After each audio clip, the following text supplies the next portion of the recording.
salaamaaleykum mbokk téléspectateur Médina TV mbégte la ñuy am jàkkaarloog yéen pour une journée de set setal boo xam ne la fondation Classe organisé ko mu door démb ci benn forum de l'insalubrité boo xam ne nii gis nañ le ministre Seydou Gueye teew na fa représentant UCG teew na fa parmi tant d'autres tey ñu fas yéene jeexale journée bi ci benn grand set setal boo xam ne def nañ ko fii si Gibraltar xanaa dañuy dem rek wan leen naka la journée bi déroulé woo ak réaction ñi fi teew. di leen di nuyu di leen remercier ci couverture bi démb ak tey tey mooy deuxième journée bi donc démb je pense c'était la partie sensibilisation la partie waxtaan la partie invité population yi pour conscientiser leen donc tey dañu nekk en pratique rek ci terrain bi wër Gibraltar ak Centenaire def investissement humain ba pare bëggoon waxtaanal ak habitants yi riverains yi parce que boo xoolee laaluñu trop kër yi espace yi nga xam ne dafa am ay habitation dafa am ñu fa dëkk on a surtout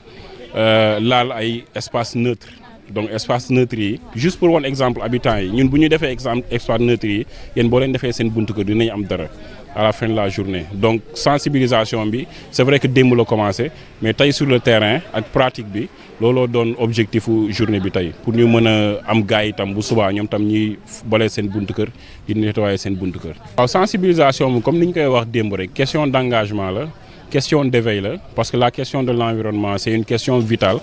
donc environnement képp kuy wax air képp kuy wax ndox bu ñuy naan képp kuy wax suuf bi fi nga xam ne suñu mbéy bi foofu lay jógee c'est très important qu'on puisse respecter ces trois éléments là donc sensibilisation bi dafa yaatu te comme on dit c'est pas du jour au lendemain donc l'essentiel c'est de pouvoir déclencher benn conscience boo xam ne nit ñi dañuy am gestes yooyu nga xam ne ay réflexes la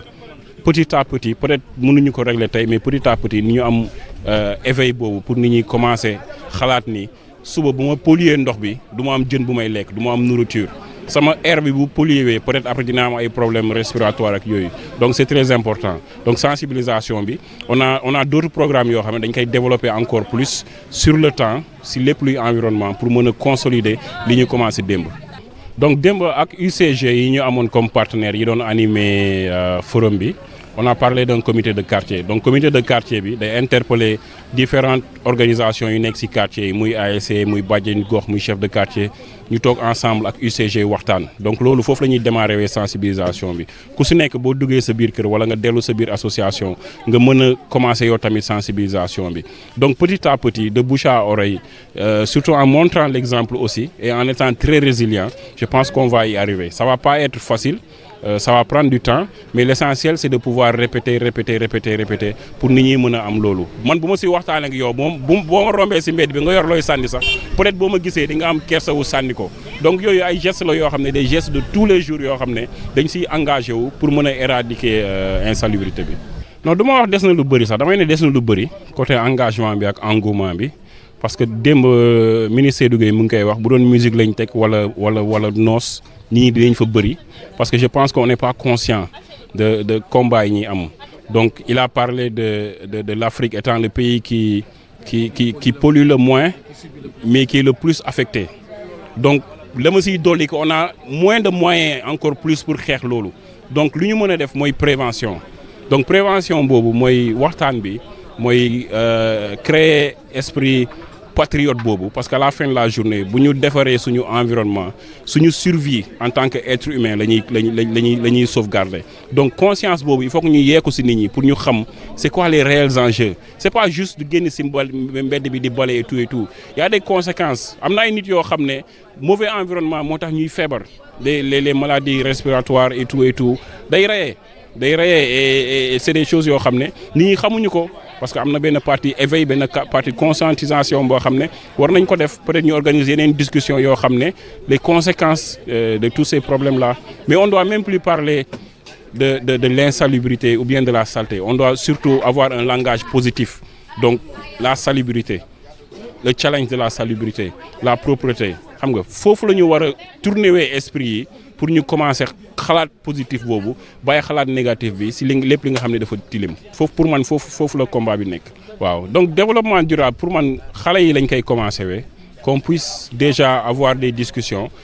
dugal si xale yi ñu approprier loolu. C'est des générations yoo xam ne après ñoom ñooy ñëw yeneen génération yi di ñëw ñu am réflexe yooyu ñu am geste yooyu peut-être pourquoi pas nous associer wala créer ay jumelage avec des pays yoo xam ne ils ont réussi à gagner ce combat là ñu ñëw fii ñu jël fi ay jàngat ñun ñu dem foofu jëlee fa ay jàngat surtout pour jeunesse bi ñu créer échange yooyu donc ñoom bu ñuy màgg ñi di ñëw seen ginnaaw dinañ leen inculquer yooyu dinañ leen inculquer valeurs yooyu pour mu mën a rester dans le temps pour que ça soit durable. Donc environnement c'est un élément clé pour le développement tant que environnement bi baaxul rek lépp lu ñu bëgg ci développement day compliqué. On n'exclut pas on discrimine pas mais c'est vrai que yenn valeurs yi ak yenn leçons yi ci xale yu ndaw yi ci école yi primaire yi école de football yi yenn espace yi nga xam ne xale yu ndaw yi foofu lañ nekk le message sera beaucoup plus accentué là-bas. N'empêche ñi nga xam ne tam peut-être du ñu wax ni on va les exclure on va toujours discuter on va toujours partager parce que ñoom tam ay exemple lañ loo wax ak xale yi ñu gis leneen li nga xam ne mag yi ñi ñu koy def dina am impact boo xam ne dina contrer ñun li ñu bëgg a def donc on laisse personne on ratisse large on parle à tout le monde toutes les générations mais l'accent sera surtout sur ces jeunes parce que ñun suñu temps day jeex ñoom ñooy ñëw ñooy yor monde bi comme ni ma koy waxee toujours rek quand on veut faire de l'Afrique du Sénégal un pays développé l'environnement sera très critique pour qu'on puisse y réfléchir. Moyen fonds propre rek cotisation des membres ndekki baa ngi nii section féminine bi ñoo ko financé journée démb yi membres yi ñoo cotisé 5000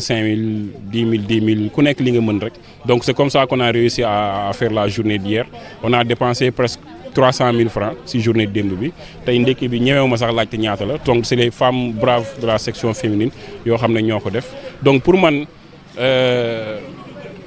y a pas de compétition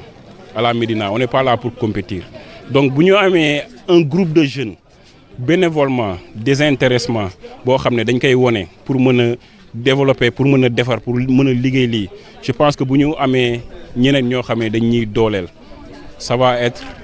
un combat beaucoup plus simple xam nañ ni combat bi dafa diis donc bu ma nee amul compétition mooy kii def na lii man damay def lële wala kii bu wootewee man du ma ñëw je pense que bu ma jéemee teg foofu compétition bi rek je vais me limiter man damay xool fu sama potentiel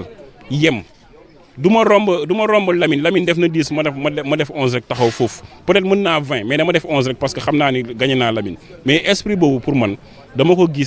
ci 2 journées yi ak ci quelques actions yi yoo xam ne comportement Médina instant bi foofu la toll te pour man li ñuy woote bu dee dëgg la ci ñun képp koo xam ne yëkkati na xeer pour teg ñu ñëw jàppandoo xeer bi teg ñu xam ni compétition boobu ça va nous mener nulle part ñu mën a investir honnêtement avec un total désintéressement pour mën a avancer. Non, on n'a pas d'accompagnement, que ce soit un accompagnement matériel ou un accompagnement financier amuñu ci dara de qui que ce soit comme j'ai dit gars yi ñoo ñefe waa fondation bi ñoo ñefe on a bien entendu des partenaires association yi association des amicale des associations de la Médina am na yeneen association AJ5M am na jeunesse consciente de la Médina ñi ngi woon fii ñoom tamit ils se sont investis donc ñu leen di remercier tamit mais je pense que c'est juste nous dans nous parce que ñoom tam am nañu ay membres yoo xam ne dañu bokk classe donc ñoom ñoo ñëw investir fii mais mairie bi tout ce qu'on fait d'habitude administrativement on notifie on envoie les lettres on envoie les invitations on envoie tout on a les décharges mais pour man ñun suñu rôle foofu la mën a yem mënuñu forcer kenn mu def dara quelle que soit la personne quelle que soit la personnalité donc on a pris un engagement duñ ci xaar kenn liñ ci war a def dañ ko def ba mu jeex loolu daal mooy suñu position ku ñëw baax na ku ñëwul tam on va avancer. journée bi pratiquement préparation la boo xam ne pratiquement ça a duré 1 mois pour am def yenn démarches yi au niveau du ministère de l'environnement de l'hygiène publique ak waa UCG pour accompagnement bi. Donc je crois que UCG ak ministère de l'environnement ci côté forum bi lañ leen gënoon soxla parce que ci forum bi dañoo amoon benn thème boo xam ne ça parle du comportement de l'individu pour un environnement sain ñu war a waxtaan ak population bi sensibiliser leen ci wàllum insalubrité mu nekk loo xam ne temps yi de plus en plus mi ngi commencé di affecter Médina donc moo taxoon ñu woote pour mën a waxtaan ak population bi mën a changer seen comportement aussi jéem a trouver aussi des solutions pour nu ñuy def ba Médina mën a set. Donc par rapport ak journée boobu démb defoon nañ forum bi samedi 12 aujourd'hui ñu ngi woon ci nettoiement bi à Gibraltar donc avec la participation des associations au niveau de la rue 5 waa collectif des jeunes ainsi de suite. Donc je crois que mun naa ne actuellement nii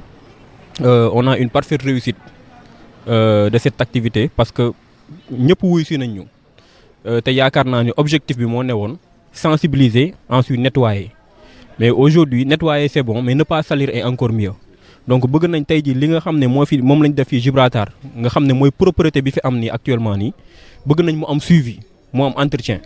donc de ce fait dañoo ne woon à chaque fois bu ñuy dem ci benn zone dañuy ut benn point focal boo xam ni bu ñu nettoyer ba pare moom mooy suivre ak waa koñ bi ak xale yi nekk ci koñ bi de telle sorte que bu demee ba commencé salté ñoom dinañ mën a assurer la relève mën a nettoyer ba nga xam ne lieu bi dinañ ko maintenir propre. waaw donc je crois que aujourd'hui ça c'est une première phase après war nañ jàll ci deuxième phase bi incha allah bu ñu leen war a communiquer balaa ñuy dem ci yeneen zone incha allah. ñëw teewal waa collectif bi fii ci classe journée d'investissement humain bu ñu ameloon di rafetlu initiative bi di féliciter aussi suñu frère Jano Bokandé mi jiite affaire bi di ko encourager di ko wax ni tamit jeunesse médinoise action yi lañ bëgg parce que Médina su setee ñun ñëpp la setal waaw parce que programme buy continuer la ñu ngi tey Gibraltar suba ñu ngi peut-être ci beneen zone boo xam ne dinañ ko organiser quoi. Initiative bi comme li may wax rek initiative bu noble la parce que ça va à l'encontre de la propreté parce que tey jii nii setal fii mooy setal mooy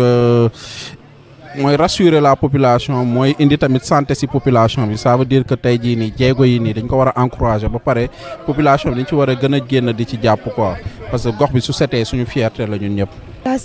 classe dafa juddu ci social léegi jot nañu def ay actes commencé ko ci tabaski bi def nañu ay collecte d'habits ku nekk xam na Médina am na ñoo xamante ne dañoo néew doole raison pour laquelle ñu nekk suñu président Jano Bokandé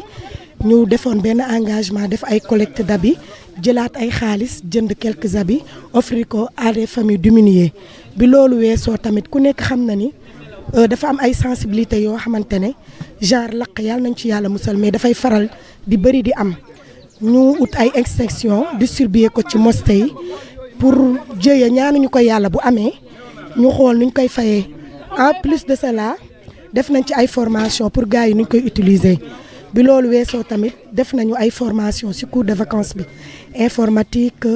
ak yeneen formation defal nañ ko gars yi ba jour forum bi am na def nañ ci ay remise de diplôme organiser nañu démb forum pour l'insalubrité ku nekk xam na Médina nu muy doxee ak chantier yi nu mu bëree insalubrité bi moom c'est super extraordinaire léegi nag ñun dañu jug pour combattre loolu concernant l'environnement parce que yaakaar naa environnement bu sain ñun ñëpp a ko soxla parce que environnement ci la ñuy dund ci la ñuy yeewu ci la ñuy xëy di ci yendu mu concerne ndox set lekk beeg naan bi air bi ngay nooyi sax bu setulee doo nooyi air fraîche moo ñuy jural façon feebar yu ne léegi si la ñu porté combat boobu ne dañuy setal le lendemain du forum moo waral bisu tey bi ñu def suñu setal tàmbalee ko nag Gibraltar bi centenaire parce que ku nekk xam na ni biir Médina dafa am ay chantier boo fa defee setal di nga yàq li nga liggéey moo tax ñu tàmbalee fii mais dina am continuité suñu jàllee ci yi les autres jours à venir dinañ continuer ci yeneen kii Médina. tey jii dañ fi ñëw pour ñetti taxawaay ñu fi ñëwee bi si njëkk mooy en tant que membre de la fondation mais aussi comme ni ma ko waxee membre des autres associations tey fii suñu ñëw fii li ñu woo dafa am importance parce que qui parle de l'environnement parle de tout bu ñu waxee l'environnement c'est le milieu où l'homme évolue donc l'homme n'est rien d'autre que ce que sa société ou bien son environnement fait de lui tey bu ñu ñëwee ne dañuy def acte de citoyenneté en tant que jeune en tant que Médinois yoon la ñun ñëpp ñu ñëw jàpp si même bu ñu bokkul woon sa si fondation bi même bu ñu bokkul woon sa si association yi acte de citoyenneté la ñëpp dañ si war a ñëw jàpp tey jii lii ñu ñëw def biir centenaire Gibraltar bu ñu ko jëlee comme tout centenaire Gibraltar lañ ko defee mais c'est juste que dañ ko ñëw def pour waa Médina ñëw defal ko ñi nga xamante ne mooy ay doomu Médina yi nekk fii ci biir Médina tey ndax lii ñuy defar tey ku defar sa gox defar sa dëkkuwaay defar nga milieu bi nga xamante ne foofu ngay war a évoluer foofu nga war a dundee tey jii kenn mënul dëkk ak salte kenn mënul dëkk ak li nga xamante ne tey jii moo la mën a xañ nga dund bu baax tey jii mënoo am dara loo xamante ne dans la société mën nga ko évoluer sans pour autant nga am li nga xamante ne mooy une bonne hygiène donc hygiène de vie dafa baax hygiène de vie tey jii war aménager sa cadre de vie aménager ko très bien fait yaa ngi dégg nettoyer ko comme il le faut def aussi li nga xamante ne mooy aménagement def le reboisement aussi pour am oxygène bu baax donc tu es appelé à être en bonne santé loolu moo ñu andi woon fii tey di encore une fois di féliciter ñi nga xamante ne mooy les initiateurs notamment la fondation Classe ñoom ñi nga xamante ne tey ñoo initié woon lii nga xamante ne moo nekkoon le forum sur l'environnement mu nekk affaire bu rafet initiative bu nice boo xamante ne lii ñëpp ku nga xamante ne mooy mouvement jeune femme képp ku nga xamante yaa ngi si biir population médinoise nga si war a bàyyi xel donc di leen remercier de par le président monsieur Jano Bokandé mais aussi di jaar ci ki nga xamante ne mooy le président de cette commission Cheikh Ibra Fall moom mi nga xamante ne mooy yoroon commission environnement di ko féliciter encore une fois si initiative bi di remercier toute l'équipe de la fondation Classe ku lim Dioum Saboba à tout le monde et félicitations di remercier aussi Médina TV si cette belle initiative bi ngeen ñëw yéen tamit participer apporter aussi seen pierre à l'édifice vraiment merci beaucoup. ngi tudd Ousseynou Ndiaye dëkk fii Gibraltar Centenaire fii laa yaroo fii laa màggee fii laa passé sama enfance yëpp waaye lii ñu gis ci fondation Classe dañ koy encourager di ko rafetlu parce que ñu ngi gis actes yi ñuy tenir yëpp ñu ngi koy gis sur le plan social ak lépp ñu ngi koy gis quoi. donc initiative bi dañ koy rafetlu di ñaan yàlla ki nga xam ni moo ko initié di Jano Bokandé acte yi muy posé yëpp ñu ngi koy gis donc di ñaan yàlla fi mu bëgg a egg ak fi mu bëgg a jëmale fondation Classe yëpp suñu borom kàttanal ko may ko doole ak xéwal ba mu yegg fi mu bëgg a yegg yëpp parce que ñu ngi koy rafetlu bu baax a baax ñu ngi koy donc tey comme naturellement ni ma koy defee dama ñëwoon fekkee ci journée set setal bi nga xam ni waa Centenaire Gibraltar ñoo koy organiser nga xam ni maanaam cër bi ma am biir Médina fële ci biir moom laa am fii ci Centenaire Gibraltar donc moo tax ma teew fi pour fekkee lii et puis jàpp ci liggéey bi parce que tamit Médina rek la ñuy wax man sama soxla yëpp mooy Médina na delloo si waat am xar kanam gi mu amoon donc essentiel bi mooy l'union des cœurs et des esprits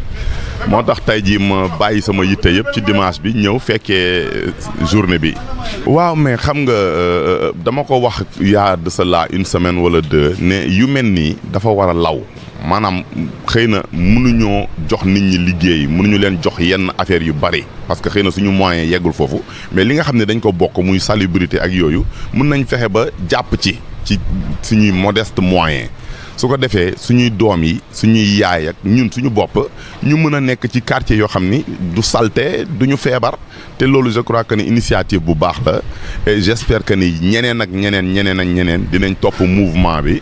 pour def leen des choses pareilles en fait pour que vraiment Médina xaw a leer tuuti xam naa ni fi mu ne nii ak chantier yi seetal ko wicc du yomb mais au moins ñu dégager les grands axes pour nit ñi mën a circuler tranquillement